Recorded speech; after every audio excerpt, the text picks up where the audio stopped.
दोन्ही उपमुख्यमंत्र्यांच्या जिल्ह्यात सर्वाधिक बोगस लाडकी बहीण योजनेचे लाभार्थी। पुणे जिल्ह्यात 2,04,000 तर ठाणे जिल्ह्यात 1,25,000 बोगस लाभार्थी।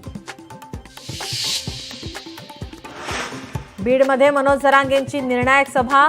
मांजरसुंभा येथे सभेचं आयोजन। आजच्या सभेत कोणता निर्णय होणार याकडे लक्ष। स्टेट बँक ऑफ इंडियाच्या आर्थिक फसवणुकीप्रकरणी अनिल अंबानींच्या कंपनीविरोधात सीबीआयकडून गुन्हा दाखल। एसबीआयची 2,929 कोटींची फसवणूक केल्याचा आरोप।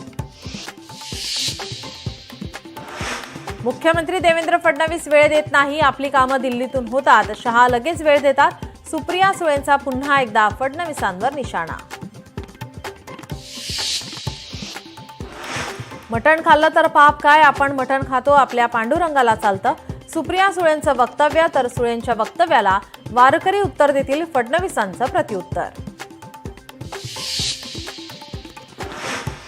रोज बोलतात वोट चोरी झाली, पण त्यांचं डोकंच चोरी झालंय। बिहारमध्ये जाऊन महाराष्ट्राची बदनामी केली, विरोधकांना सुबुद्धी येऊ। मुख्यमंत्री फडणवीसांचा विरोधकांवर हल्ला बोल। 5 वर्ष कोणतीही योजना बंद होणार नाही, मुख्यमंत्री फडणवीसांचं। लाडक्या बहिणींना आश्वासन, 1 कोटी बहिणींना लखपती बनवण्याचंही ध्येय। ट्रम्प यांच्या 50% टॅरिफनंतर भारताचं मोठं पाऊल। अमेरिकेला जाणाऱ्या बहुतेक आंतरराष्ट्रीय टपाल सेवा तात्पुरत्या स्वरूपात